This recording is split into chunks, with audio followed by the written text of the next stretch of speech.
ሰላምና ጤና በያላችሁበት የዓለም ዳርቻ ሁሉ ለእናንተ ይሁን። እንኳን በደህና ወደዚህ ቻናል መጣችሁ። እኔ ዶክተር አማኑኤል ነኝ። ይህ ቻናል አዲስ ቻናል ስለሆነ ሰብስክራይብ እያደረጋችሁ ቻናሉን አሳድጉት። በጣም በርካታ የሆኑ የጤና ትምህርቶችን የምንማማርበት ቻናል ነው። ስለሆነም ቻናሉን ሰብስክራይብ አድርጉ። በዛሬው የጤና ትምህርታችን የሆርሞን መዛባት ምልክቶችን በዋነኛነት እንመለከታለን። እስከ ቪዲዮ ፍጻሜ አብራችሁን ቆዩ። ሆርሞኖች የሰውነታችን ኬሚካላዊ መልእክተኞች ናቸው። ልክ እንደ ዋይፋይ ሲግናል ማለት ነው። ሲግናሉ ጠንካራ ሲሆን ሁሉም ነገር ለምሳሌ እንቅልፍ፣ ሜታቦሊዝም እና ስሜት በፍጥነትና በትክክል ይሰራል። ነገር ግን ሲግናሉ ሲቆራረጥ ወይም ደግሞ ሲዛባ የሰውነታችን አሰራር ይስተጓጎላል ወይም ደግሞ ይዘገያል። ልክ እንደዚህ ሁሉ ሆርሞኖችም ኬሚካሎችን በሰውነታችን ውስጥ የሚያስተላልፉ አስፈላጊ የሚባሉ ሲግናሎች ናቸው ማለት ነው። ሆርሞን ሲባል ከመራቢያ አካላት ይሄ ማለት ሪፕሮዳክቲቭ ኢሹ ጋር ብቻ የተያያዘ እንዳልሆነ ማወቅ ያስፈልጋል። ታይሮይድን፣ አድሪናሊን ከጭንቀት ጋር የተያያዘ ማለት ነው። እናም ፓንክሪያስን ይሄ ማለት ከስኳር ጋር የተያያዙ ሆርሞኖችን ያጠቃልላል። ታዲያም ሆርሞኖች አብዛኞቹን ዋና ዋና የሰውነት ሂደቶችን ለመቆጣጠር አስፈላጊ ናቸው። ይሄ ማለት የሆርሞን መዛባት ብዙ የሆኑ የሰውነት ተግባራትን ሊጎዳ ይችላል ማለት ነው። ታዲያም ሆርሞኖች ሜታቦሊዝም፣ የደም ስኳር እድገትን፣ የደም ግፊትን፣ የመራቢያ ዑደቶችን እናም የጾታ ተግባርን እናም ደግሞ ስሜትን ለመቆጣጠር ይረዳሉ።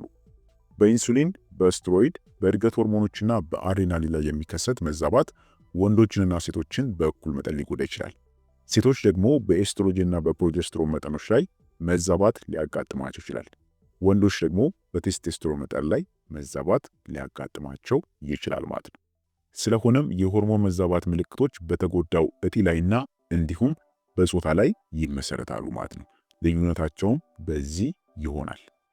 ታዲያም ዋነኛ የሚባሉ የሆርሞን መዛባት ምልክቶች ምንድናቸው? በመቀጠል እንይ። አንደኛውና የመጀመሪያው የወር አበባ ላይ የሚኖር ለውጦች ናቸው። የወር አበባ የሚለዋወጥባቸው ብዙ ምክንያቶች ቢኖሩም የሆርሞን መዛባት ብዙ ጊዜ ሚና አለው። ተለዋዋጭ የሆርሞን መጠን የወር አበባ ከወትሮ በተለየ ሁኔታ እንዲሆን ሊያደርገው ይችላል። ይህም የወር አበባ መቅረት፣ ተደጋጋሚ መሆን፣ ከፍተኛ የደም መፍሰስ እንዲሁም መደበኛ ያልሆነ የወር አበባ ናቸው። አብዛኞቹም ከሆርሞን ጋር የተያያዙ የወር አበባ ለውጦች ከኤስትሮጅን መጠን መለወጥ ጋር የተያያዙ ናቸው። ነገር ግን የወር አበባችሁ በአመጋገብ፣ በአካል ብቃት እንቅስቃሴ፣ በአእምሮ ጤንነትና በሌሎችም ስር የሰደዱ የጤና ሁኔታዎችን ምክንያት ሊለወጥ ይችላል ማለት ነው። ይህ ሴቶች ላይ የሚታይ የሆርሞን መዛባት ምልክት ነው። በሁለተኛ በፀጉር ላይ የሚፈጠሩ ለውጦች። ሆርሞኖች የፀጉርን ተፈጥሯዊ ዑደትና አሰራር ይነካሉ።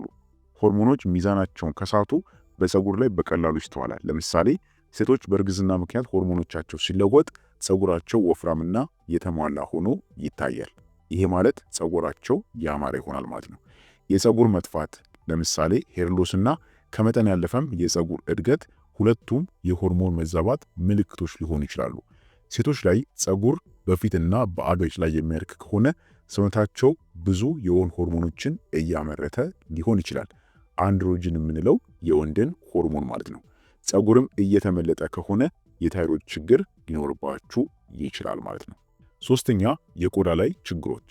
የሆርሞን መዛባት የቆዳ ቀለምና ገጽታ እንዲለወጥ ሊያደርግ ይችላል። በእርግዝና ወቅትም የሚከሰት ከፍተኛ ፕሮጀስትሮን የሚያጋጥም ከሆነ በፊት በደረትና በጀርባችሁ ላይ የብጉር መጨመር ልታስተውሉ ትችላላችሁ። ኤስትሮጅንና ፕሮጀስትሮንን ጨምሮ በሆርሞኖች ላይ የሚደረጉ ለውጦች ሃይፐር ፒግመንቴሽን በቆዳ ላይ ጥቋቁር ነጠብጣቦችን ሊያስከትሉ ይችላሉ። ይህም በአንገት በብሽሽት አካባቢና ከጡት በታች የመከሰት እድሉ ከፍተኛ ነው። አራተኛ ምልክቱ ከወሲብ ጋር የተያያዙ ምልክቶች ናቸው። በእድሜ መግፋት ምክንያት የሚከሰተው የኤስትሮጅን መጠን ለውጥ ሲኖር እንደነዚህ ያሉ ምልክቶችን በወሲብ ላይ ልታስተውሉ ትችላላችሁ። ምልክቶቹ ምንድናቸው? ዝቅተኛ የሆነ የወሲብ ፍላጎት፣ በወሲብ ወቅት ህመም መኖር እንዲሁም ደግሞ የሴት ብልት መድረቅን ልታስተውሉ ትችላላችሁ። የሆርሞን መዛባት በተጨማሪ የሴት ብልት ግድግዳዎች መፍገንና የሴት ብልት እየመነመነ መምጣት ሊያስከትል ይችላል። ይህም የሚከሰተው የኤስትሮጅን መጠን ዝቅተኛ በሚሆንበት ከማረጥ በኋላ ባለው ጊዜ፣ ይሄ ማለት ሜኖፖዝ ላይ ነው። ስለዚህም ከወሲብ ጋር የተያያዙ ለውጦች አንዱ የሆርሞን መዛባትን ሊያሳይ ይችላል ማለት ነው። አምስተኛ የክብደት ለውጦች። የክብደት መጨመር ወይም ደግሞ ድንገተኛ ምክንያቱ ያልታወቀ የክብደት መቀነስ ሁልጊዜም አሳሳቢ ጉዳይ ነው። ነገር ግን እነዚህ ችግሮች የሆርሞን መዛባትን ሊያመለክቱ ይችላሉ። ከማረጥ በኋላ በጾታ ሆርሞኖች መቀነስ ምክንያት ክብደት መጨመር የተለመደ ነው። ይሁን እንጂ የክብደት ላይ ችግሮች ከሆርሞን ጋር ከተያያዙ የጤና ሁኔታዎች ጋር የተገናኙ ናቸው። ለምሳሌ የታይሮይድ ችግሮች፣ ፒሲኦኤስ እና ኩሽንግ ሲንድረም እነዚህ ከነዚህ ሁኔታዎች ጋር የተያያዙ ናቸው ማለት ነው። ታዲያም የክብደት መቀነስ እንዲሁም የክብደት መጨመር የሆርሞን መዛባትን የሚያሳይ ምልክት ሊሆን ይችላል። ስድስተኛ የስሜትና እንዲሁም ደግሞ የእንቅልፍ ችግሮች። የኤስትሮጅን መጠን ሲቀንስ የሰውነት ሴራቶኒን መጠን አብሮ ይቀንሳል። ሴራቶኒን ስሜትን ለማረጋጋት የሚረዳ ኬሚካል ነው። የእነዚህ መጠን ዝቅተኛ ሲሆን አንጎልና የነርቭ ስርዓት በአግባቡ ሊግባቡ ስለማይችሉ ጭንቀት፣ ድብርትና ብስጭት ይከሰታል። እነዚህ የአእምሮ ጤና ችግሮችም በአጠቃላይ በእንቅልፍ ላይ ጣልቃ ሊገቡ ይችላሉ። የሆርሞን መዛባት በተጨማሪም በሌሊት ማላብ፣ ለመተኛት ወይም ደግሞ ተኝቶ ለመቆየት መቸገርን በማምጣት በእንቅልፍ ላይም ተጽዕኖን ሊያሳድር ይችላል። ሰባተኛ የምግብ መፈጨት ችግር። የጾታ ሆርሞኖች ኤስትሮጅንና ፕሮጀስትሮን በሜታቦሊዝም ውስጥ ትልቅ ሚና ይጫወታሉ።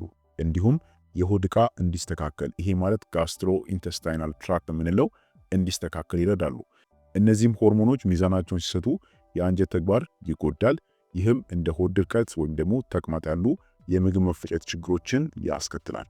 ጥናቶች እንደሚያመለክቱት ሴቶች ላይ የሚከሰት የሆርሞን መዛባት ከአንጀት መቆጣት ሲንድረም፣ ይሄ ማለት ኢሪቴብል ቦል ሲንድረም ጋር የተያያዘ ሊሆን ይችላል።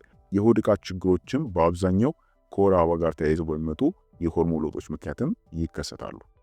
ታዲያም እነዚህ በዋነኛነት 7 ምልክቶች የሆርሞን መዛባትን የሚያሳዩ ምልክቶች ናቸው ማለት ነው። ስናጠቃልለው አብዛኞቹ ሰዎች በእድሜያቸው ቢያንስ 1 ወይም ደግሞ 2 ጊዜ የሆርሞን መዛባት ያጋጥማቸዋል። የሆርሞን መዛባት በጉርምስና ወቅት፣ በወር አበባ ጊዜ፣ በእርግዝና፣ በማረጥና በእርጅና ጊዜ በጣም የተለመደ ነው። ይሁን እንጂ አንዳንድ ሰዎች ደግሞ ቀጣይነት ያለው መደበኛ ያልሆነ የሆርሞን መዛባት ያጋጥማቸዋል።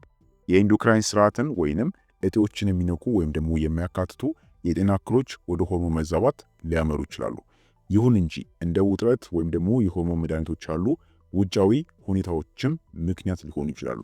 አንድ ሰው ለረጅም ጊዜ ለሚታዩና ግልጽ ያልሆኑ ምልክቶችንም ካየ፣ በተለይም ህመም፣ ምቾት ማጣት ወይንም የዕለት ተዕለት እንቅስቃሴን የሚያስተጓጉል ከሆነ ከጤና ባለሙያ ጋር መነጋገርና ምክንያቱንም በምርመራ ማወቅ ይኖርበታል ማለት ነው። ስለሆነም ክቡራን ቤተሰቦች ለዛሬ የነበረን የጤና ትምህርት ይህን ይመስል ነበር። በጣም ጠቃሚና አስፈላጊ ሐሳብን የያዘ ነው። ለሌሎችም ስለሚያስተምር ቪዲዮውን በቅንነት ሼር አድርጉልኝ። በቀጣይ ደግሞ በሌላ አስተማሪ የጤና ትምህርት የምንገናኝ ይሆናል። ቻናሉ አዲስ ቻናል ስለሆነ ሰብስክራይብ እያደረጋችሁ ቆዩ። መልካም ጊዜ